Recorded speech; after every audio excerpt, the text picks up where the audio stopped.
Hello friends, welcome to the HFY Ode, where we bring you new science fiction stories, a new world, a new adventure.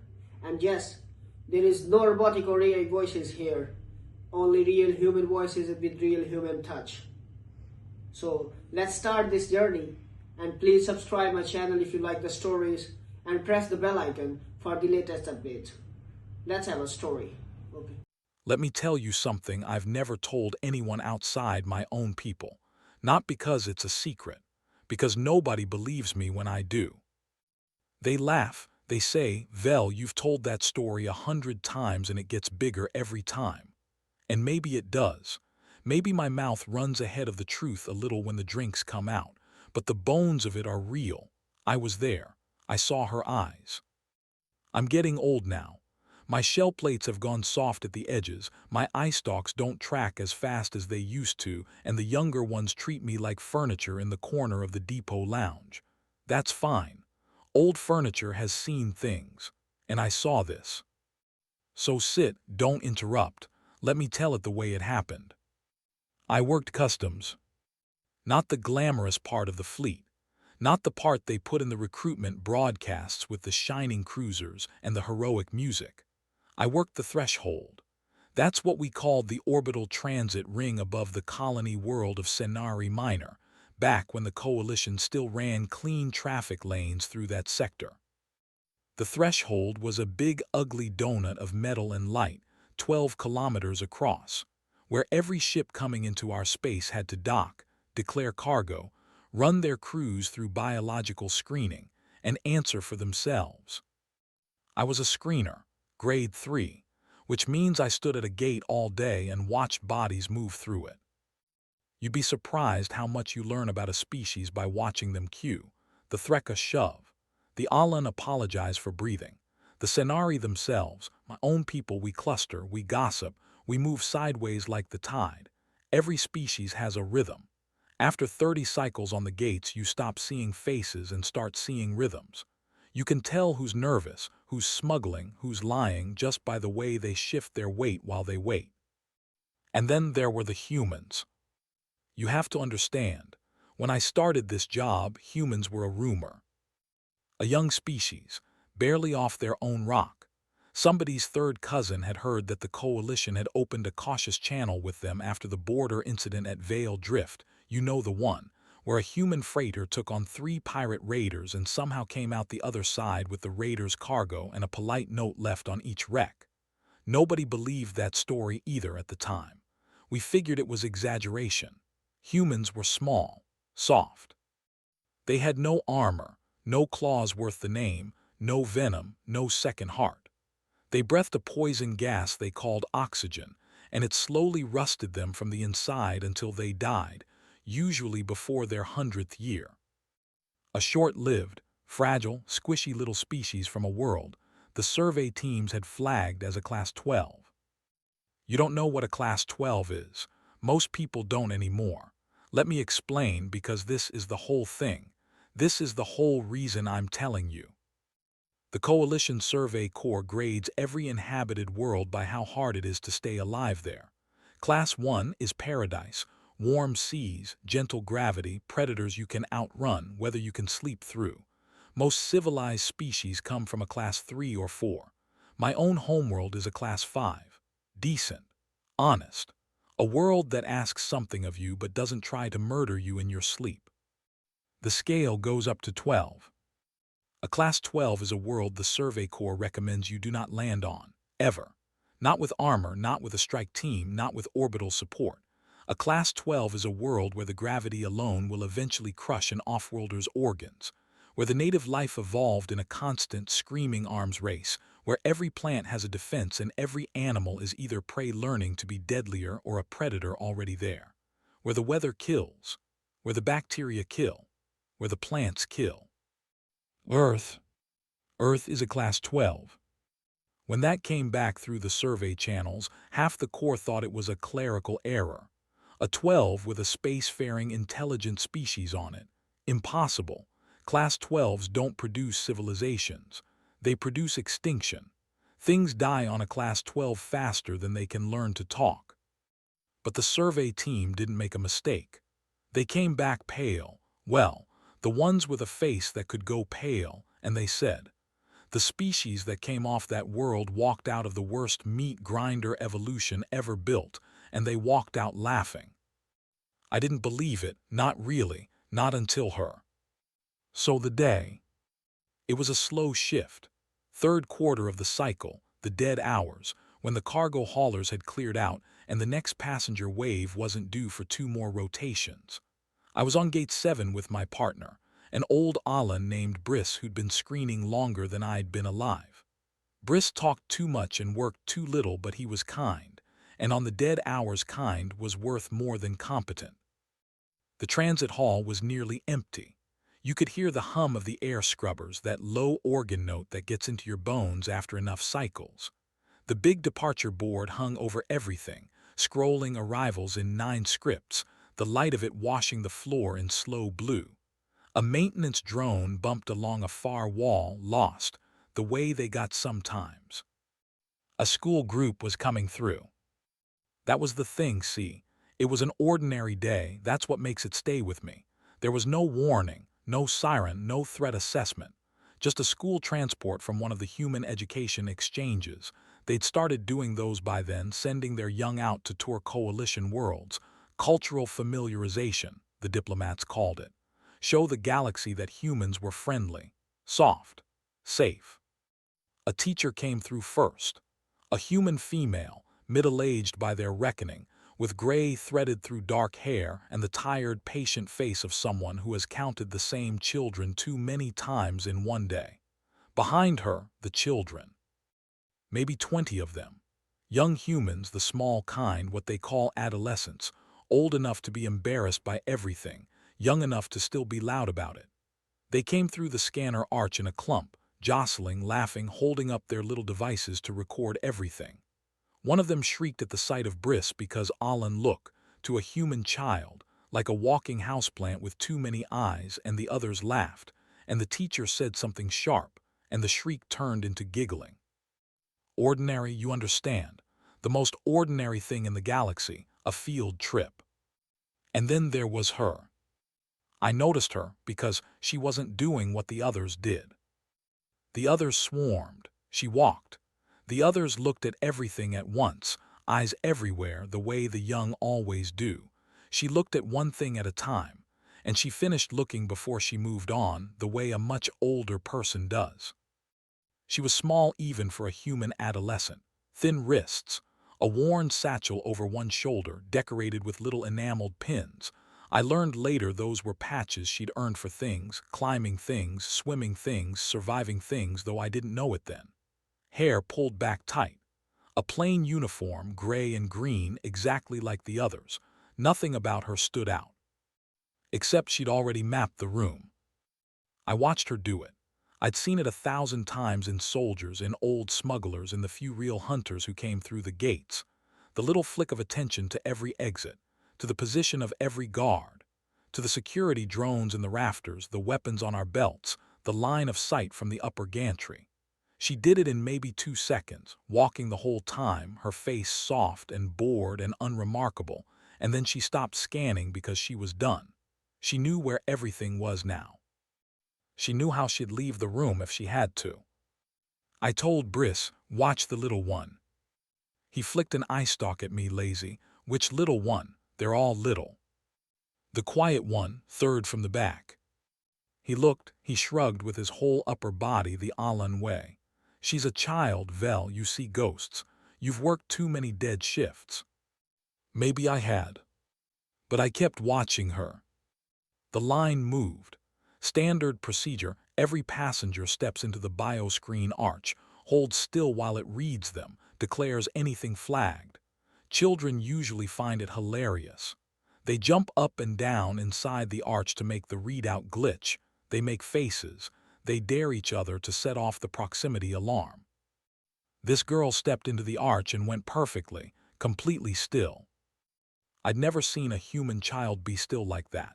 Stillness like that isn't natural in the young of any species. The young of every species fidget, it's the body burning off the excess of being new and alive. But she stood in that arch with her hands loose at her sides and her breathing slow and even and her eyes half-lidded, and I had the strangest feeling watching her that she could have stood like that for a day, a week, that she was conserving something, banking it, waiting. The arch read her. The screen by my station lit up with her profile, and it threw a flag I'd never seen before. Not a contraband flag, not a biological hazard, not a weapons signature. A flag from the Deep Survey database, the one we almost never pulled, the one cross-referenced against planetary origin data. It came up in a color we used for one thing only. Apex. I stared at it. I'd been on the gates 30 cycles and I had never once seen that flag fire on a passenger. It fired sometimes on cargo, a live specimen being transported under restraint, a sedated megafauna bound for some research station. It meant this organism in its native environment sits at the top of its food web. This organism has no natural predator. This organism kills and is not killed. The system had looked at a 14-year-old human girl, cross-referenced her biology against her homeworld, and classified her as an apex predator. I almost laughed. It had to be a glitch. I looked up from the screen at her, this skinny child with her pinned satchel and her tired teacher and her gray-green uniform, and the system was telling me she was the deadliest thing in any ecosystem she came from. And then she opened her eyes the rest of the way and looked at me. I want to be careful here because this is the part nobody believes, and I've told it enough times that I'm afraid of making it bigger than it was. So I'll tell it small. I'll tell it exactly. She looked at me because the arch had beeped, and a beep means wait, and a child who'd been told to wait would look at the adult who'd made the machine beep. That's all it was, on the surface. A girl looking at a custom screener because his machine had stopped her. But it wasn't a child's look. A child's look asks a question. Did I do something wrong? Am I in trouble? Are you going to yell? Children look up at adults because adults are large and powerful and hold the keys to everything, and the looking up is built into them. She did not look up at me. She looked at me, level, the way one professional looks at another. And in that look there was no fear, none, not the smallest grain of it, and there was no aggression either, and that's the part that put the cold finger down my spine. Because everything I'd ever screened that wasn't afraid of me was instead angry at me.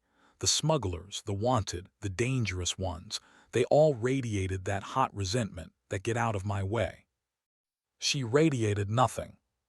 She looked at me the way I imagine the ocean looks at a swimmer. Not malice, not interest, just a vast, calm, complete awareness of exactly where I was and exactly what I could do and exactly how little it mattered. She had already decided in some animal part of her how she would kill me if she had to, and having decided it, she had filed it away and felt nothing about it at all, and she was now simply waiting politely for me to clear the arch. I have been looked at by armed soldiers. I have been looked at by a Threka enforcer who had 3 confirmed kills on the station and wanted me to know it. None of them ever made the water in my body go still the way that little girl did. I cleared the arch. My hand was shaking when I did it.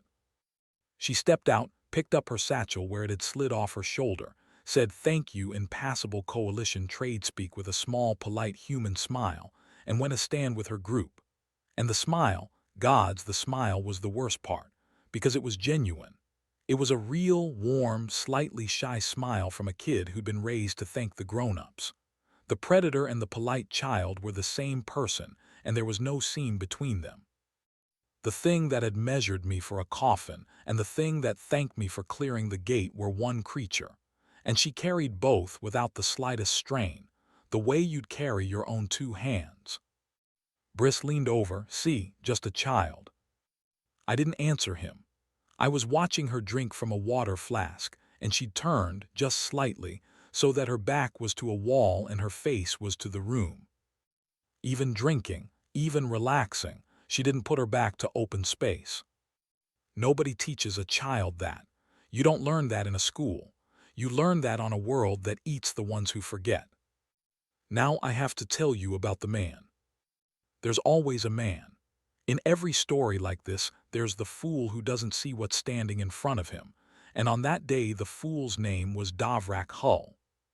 He was a Threka, and if you've never seen a Threka, picture a slab of muscle and chitin walking upright on two trunk legs, half again as tall as a tall human, with grasping arms thick as my whole body and a head plated in natural armor. Threka are strong. Genuinely, frighteningly strong. They come from a heavy world and their whole biology is built around crushing and holding. A Threka can pull a sealed hatch off its hinges. A Threka can break a Cenari in half without trying. They know it too. It makes a lot of them arrogant, and a few of them cruel. Davrak Hull was the cruel kind. He wasn't supposed to be in the transit hall. He was a freight contractor with a grudge against the screening process, because we kept flagging his cargo, because his cargo kept being things that shouldn't move freely between worlds. He'd been escorted off the docks twice that cycle already for harassing the screeners. He came back because Threka like him don't accept being told no by smaller creatures. It offends them in a deep place. He came stamping through the hall in a black mood, looking for the supervisor, and he came right through the middle of the school group. And here is where it could have stayed nothing. Here is where, in a kinder version of the day, he just shoves through and curses and is gone. But one of the human children, not her, a different one, a small, loud boy who'd been recording everything on his device, stepped backward to get a better shot of the departure board and bumped into Davrak Hull's leg. It was an accident, the kind of accident children have 40 times a day. The boy bounced off the Threka's armored shin like a leaf off a wall and didn't even realize what he'd hit. He just said oops in his little voice and kept filming. Davrak Hull looked down at the thing that had touched him. And he reached down and picked the boy up by the front of his uniform. The hall went quiet. Not all at once. First the children near it went quiet, then the quiet spread outward like a stain, until the only sound was the air scrubbers and that low organ hum and the boy making a thin, frightened noise as he hung a meter off the floor in a Threka's fist. The teacher screamed. She came running, this middle-aged human woman with gray in her hair. She came running at a creature 3 times her size with her hands out, screaming his name. The boy's name, Tomas. Tomas, and Davrak Hull put his other hand out flat against her chest and shoved, almost gently, almost lazily, and she went down on the floor hard and slid. Briss was already keying the alarm. I was already moving, fumbling for the shock baton on my belt, knowing even as I did it that a shock baton against a Threka is a joke, a bad joke, the kind that gets a screener killed. Security was 4 gantries away. The drones were repositioning, slow, stupid, their threat assessment routine still arguing about whether a Guardian-class biped handling a juvenile met the threshold for intervention. Davrak Hull held the boy up to his armored face and said something in his own grinding language, and I didn't need a translator to understand the tone. The tone was, "This is what happens to things that touch me." The tone was a creature that had been told no too many times that day and had finally found something smaller than itself to be the answer. He drew his arm back to throw the child. I want you to understand the geometry of this. He was going to throw a small human child across the transit hall into a structural pillar. At the velocity a Threka can generate, that child would not have survived. We all knew it. 20 children watched it about to happen, and not one of them could have stopped it, and neither could I. That's when she moved. I didn't see her cross the distance. I want to be honest. I've told this story 100 times, and every time I reach this point I have to stop, because my memory has a hole in it exactly the shape of her crossing the room. One instant she was standing by the wall with her water flask, back to safety, face to the room, watching. The next instant she was there at Davrak Hull's feet, and the flask was on the floor still rolling, and I never saw it leave her hand. She had not run. Running is loud, running is bouncing, running is a child's panic sprint. She had flowed. The way the survey team must have meant when they came back pale. The way a thing moves on a world where being slow for 1 second is being dead. There was no wind-up, no tell, no gathering of herself. She simply was somewhere, and then she was somewhere else, and the somewhere else was the exact spot where she could do the most damage with the least effort. She did not go for his hand or the child. That's what any of us would have done: grab for the kid, try to break the throw, fight the strong arm with our weak ones.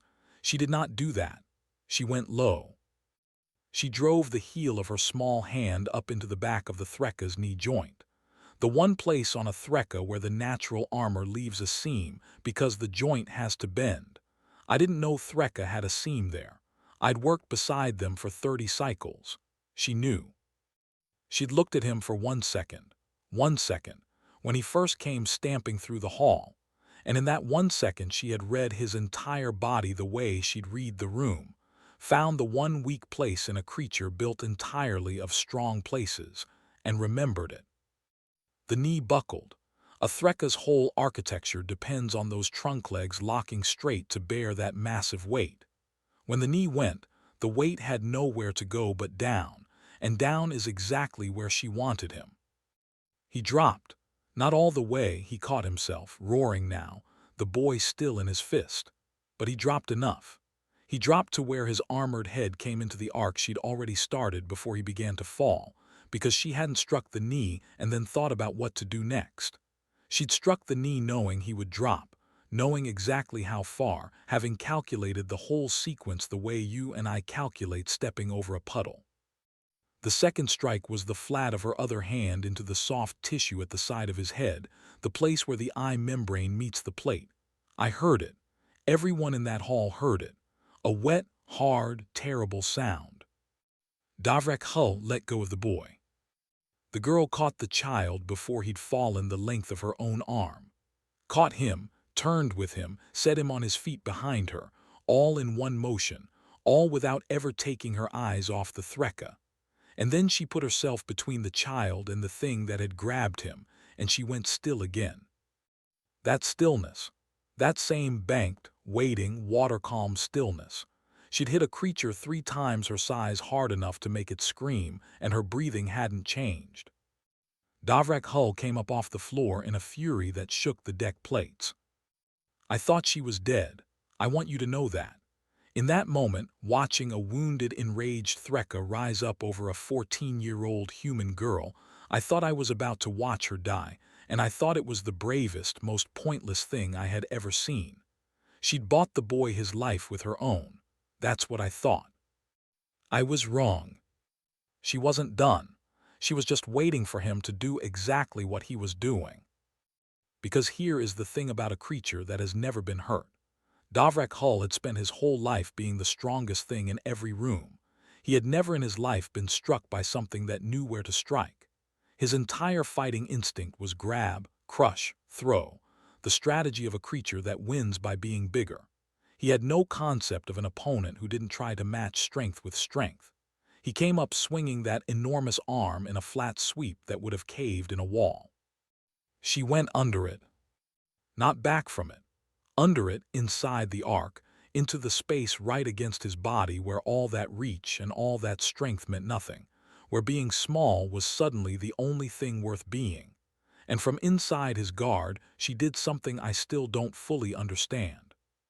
She did 3 things very fast to 3 different places on his lower body, and each one was a place that made him move a certain way, and each way he moved set up the next thing, so that a creature half again my height was being walked backward and down by a child who weighed less than his arm, like she was opening a series of locks and he was the door. The last thing she did, put him on the floor on his back. A Threkka, on his back, in a transit hall, put there by a schoolgirl in front of 20 screaming children and a teacher with gray in her hair and an old Senari screener with a useless shock baton in his shaking hand. And she stood over him with one small bare foot. She'd lost a shoe somewhere. One small bare foot resting on his throat plate, not pressing, just resting, just letting him feel that it was there and that it could press. And she looked down at him with those level water-calm eyes, and she said something.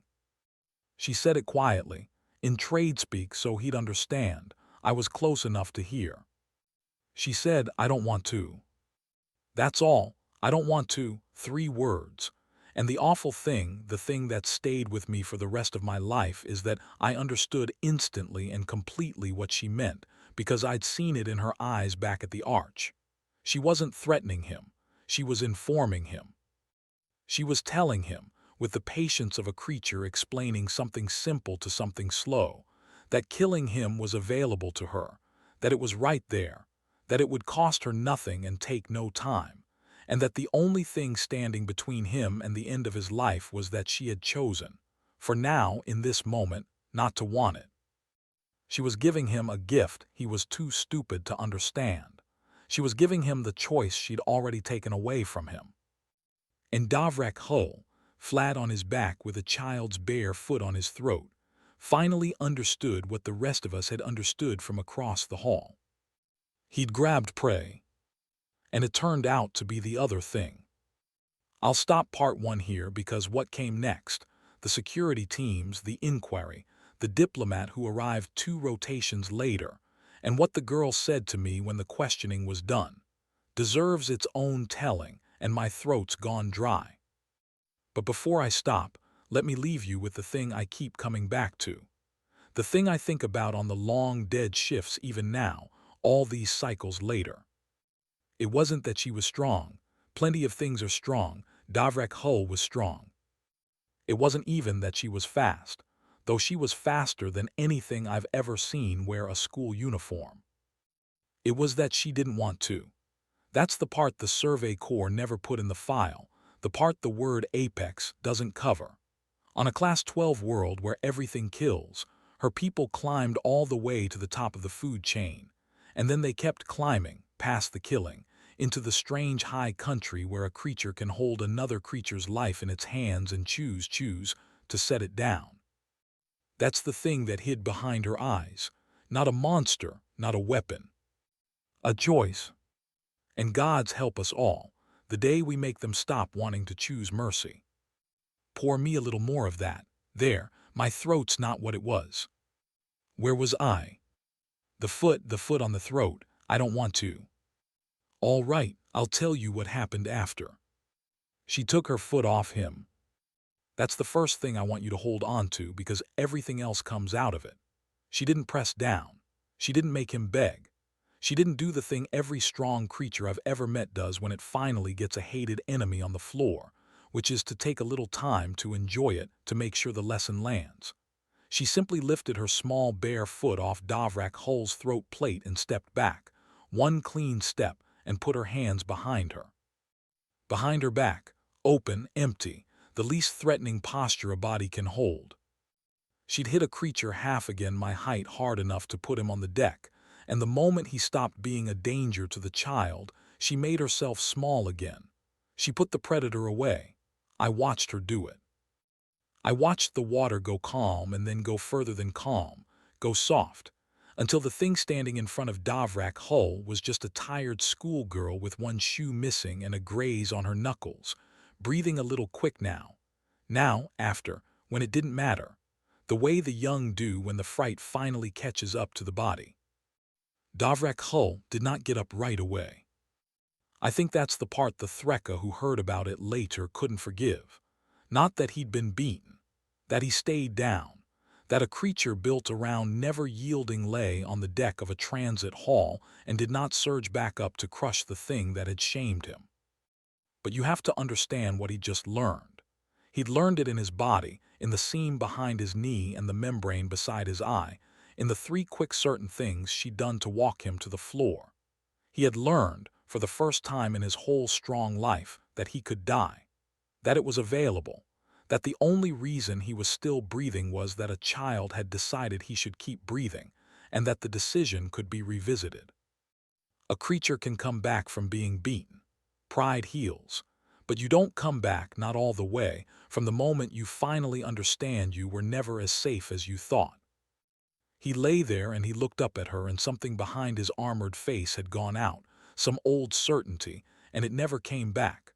I saw him a few cycles later, working a different dock, and he moved differently, carefully, like a man walking on ice he hadn't known was under him his whole life.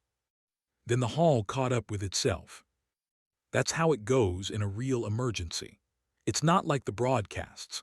There's the thing, the terrible fast thing, and then there's a long, stupid pause where everyone's body is still a second behind their eyes, and then the noise. The teacher got up off the floor and the noise came out of her, this raw animal sound, and she was across the hall and she had the boy, Tomas. She had him wrapped up in her arms and she was making that sound into his hair. The other children all started talking at once, that high shaking babble of the young when something has frightened them past their ability to hold it. Two of them were crying. One was, God's help him, still filming, his little device shaking in his little hands. The security teams finally arrived.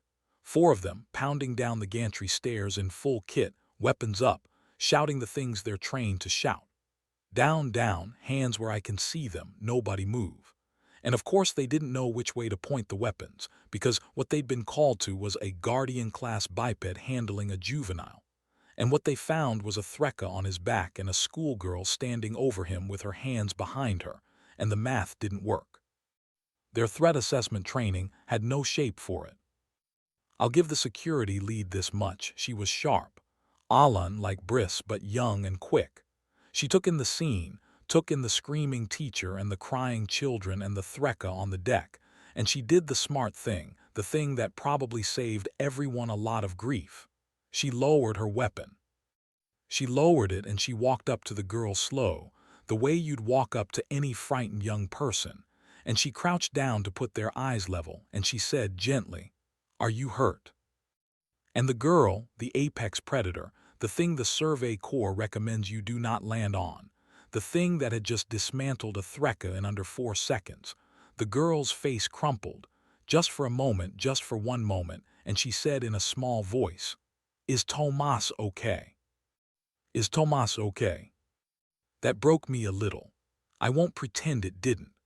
The whole hall had watched her become something out of a survival nightmare, and the first thing out of her after, the only thing she wanted to know, was whether the loud little boy who'd bumped a Threkka by accident was all right. The security lead said yes. Tomas was fine. The girl nodded, and the predator stillness came back over her, and she was calm again, and she let them lead her away to a screening office to sit while the adults sorted out the catastrophe. She walked out past my station on the way. She still only had one shoe. She stopped. She looked at me, that level look, but softer now, the water still but warm, and she said, "Sorry about your gate. I know I made it beep." And then she gave me that small, shy human smile, the genuine one, and went where the security lead pointed. I stood there a long time after that. Briss had to say my name twice. Now the inquiry. You don't put a Threkka on his back in a coalition transit hall without an inquiry. Especially not when the one who did it is a member of a young species. The coalition is still deciding whether to trust. There were forms. There are always forms. There were interviews. They pulled the hall's recordings and the children's devices, and they brought in screeners and security and the cargo office, and they put us all in little rooms and asked us to tell it, over and over, what we saw. I told it true. I told it small. I told them the same things I've told you, the way she mapped the room, the stillness in the arch, the flag the system threw, the seam behind the Threkka's knee that she found in 1 second when I'd missed it for 30 cycles. I told them she stopped the moment the child was safe. I told them about the foot and the 3 words. The inquiry officer, a dry, precise coalition administrator of a species I won't bother naming, the kind that's all procedure and no blood. The inquiry officer kept trying to make it a crime. He kept circling back to the same place. The juvenile human assaulted a contracted freight operator. The juvenile human used disproportionate force. The juvenile human is therefore liable. And I lost my patience, which I shouldn't have, being grade 3 and him being whatever he was. I said, disproportionate force. He was about to throw a child into a pillar. She put him on the floor without breaking his armor. Do you understand what that means? He didn't. So I said it plainer. I said, she could have killed him. She knew exactly how. She'd already worked it out before she moved. I watched her do it. A creature that could kill in a heartbeat chose, in that same heartbeat, to do the absolute minimum required to stop him and not one thing more. That's not disproportionate force. That's the most proportionate force I have ever seen in my life. That's a level of control none of us in that hall could have managed if our own children's lives depended on it. She had a Threka's death in her hands, and she gave it back. The inquiry officer wrote something down. I don't know what, but he stopped circling. The diplomat arrived 2 rotations later. A human, of course, coalition protocol. When a human's involved in an incident, a human envoy comes to stand for them. She came in off a fast courier, this human woman, tall for them, sharp-suited, with the still hands and quiet voice of someone who negotiates with people who'd happily kill her. She went into the inquiry rooms and she came out a few hours later and the whole thing was settled. No charges. Against anyone. The Threka had a record. The cargo office produced his 2 prior escorts off the docks that cycle. The recordings showed plainly who'd grabbed whom. The matter was closed as a lawful defense of a third party. That should have been the end of it. For everyone else it was. But the diplomat came and found me. I didn't expect that. I was nobody, a grade 3 screener on a dead shift rotation. But she came to my station on her way out, and she stood there a moment looking at the gate where it had all happened, and then she looked at me with those still human eyes and she said, "You're the one who flagged her, before any of it. Your supervisor said you told your partner to watch the small one." I said I had. She nodded slowly. How did you know? And I told her about the rhythms. 30 cycles of watching bodies cue, and how every species has a rhythm, and how the girl had no rhythm at all, or rather had a rhythm I'd only ever seen in old soldiers and real hunters. The mapping, the stillness, the back to the wall, the way she finished looking at one thing before she moved to the next. I told her the girl had measured me for a coffin at the arch and felt nothing about it, and then thanked me politely, and that both of those had been true at once, with no seam between them, and that was the thing I couldn't get out of my head. The diplomat was quiet for a while. Then she said something I've turned over every dead shift since. She said, "You're not wrong. She is what you think she is. We all are. You should understand that the calm you saw isn't a mask over the predator, it's the other way around." She looked at me to make sure I was following.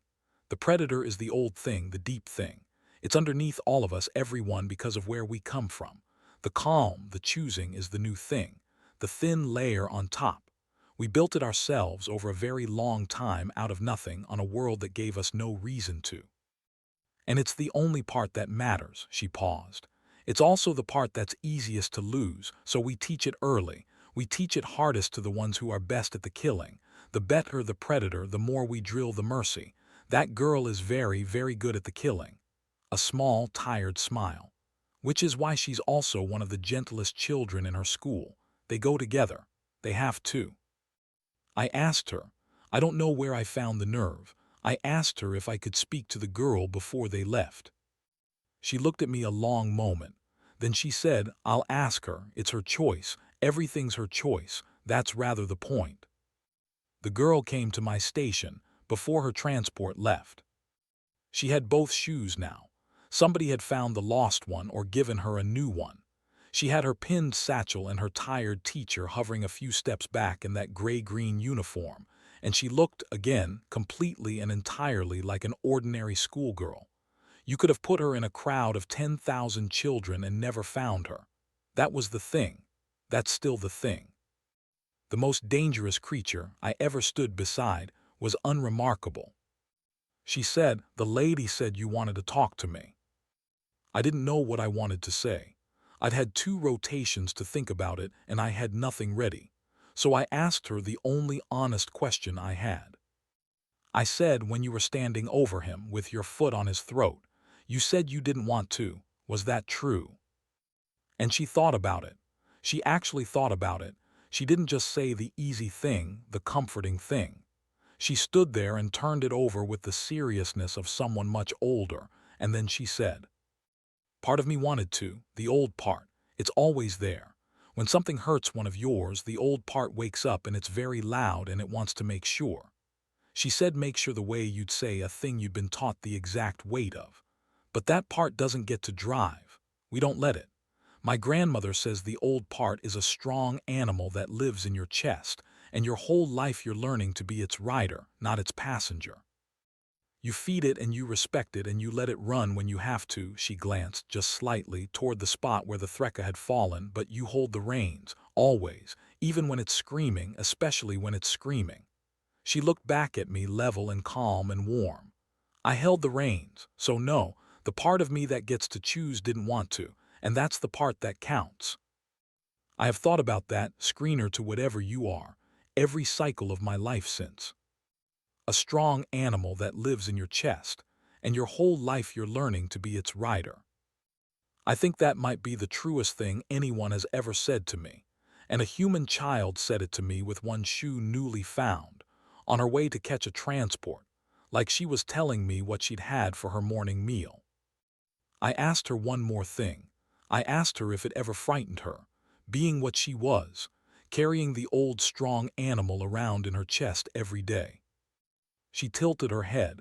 She seemed surprised by the question. Then she said, "Does it frighten you, whatever's in your chest?" And I started to say, "No, I'm not like you, my people aren't from A," and then I stopped. Because she was watching me with those level eyes and she already knew the answer. And the answer was that yes, of course, there was a thing in my chest too, an old thing. A thing from when my own people were not yet people. A thing that woke up loud when something hurt one of mine.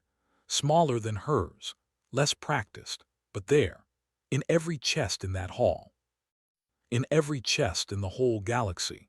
In everything that ever had to fight to keep breathing long enough to become something that could talk. The difference wasn't that she had the animal and we didn't.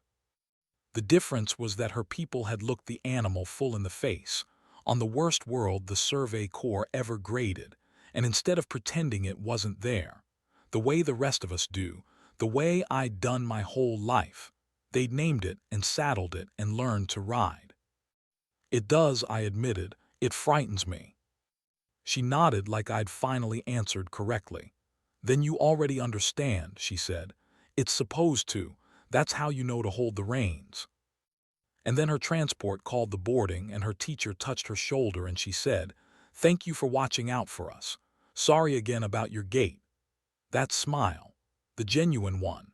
And she turned and walked into the crowd of her schoolmates and was instantly, completely, ordinary again, and I lost her in the green and gray before she'd gone 10 steps. I never knew her name. Isn't that something? The most important creature I ever met, and I never even learned her name. The humans are everywhere now. You young ones don't think anything of it. There's a human on half the crews that come through, humans on the council, human children on field trips to 100 worlds, and nobody flinches anymore. Nobody flags the small, quiet 1/3 from the back. The galaxy decided they were friendly, soft, safe. And they are. That's the thing I can never make you understand. They are friendly.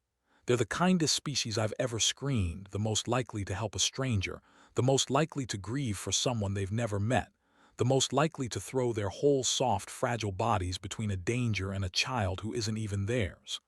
The diplomat was right. The mercy is the part that matters, and they have more of it than anyone, because they had to build more of it than anyone, because of what's underneath. But I worked that gate for 30 cycles, and I saw what's underneath one ordinary day when a fool grabbed the wrong child. So when I see them now, polite, gentle, thanking the grown-ups, apologizing for breathing, I don't see soft. I see riders. Every one of them riding a strong old animal they keep on a rein you can't see, choosing 1,000 times a day, every day, all their short, bright lives not to let it run. And I think the kindest thing the galaxy can ever do for them, and for itself, is to make sure we never, ever, give them a reason to drop the reins all at once. Because I stood close enough to see behind her eyes. And there was a whole world back there. A world that kills everything. And it sent us its children, with their satchels and their field trips and their shy little smiles. And it taught every single one of them how to choose not to. That's the part I want you to remember. When I'm gone and you're the old furniture in the corner telling this to somebody who doesn't believe you. She knew exactly how. She chose not to. And she was 14.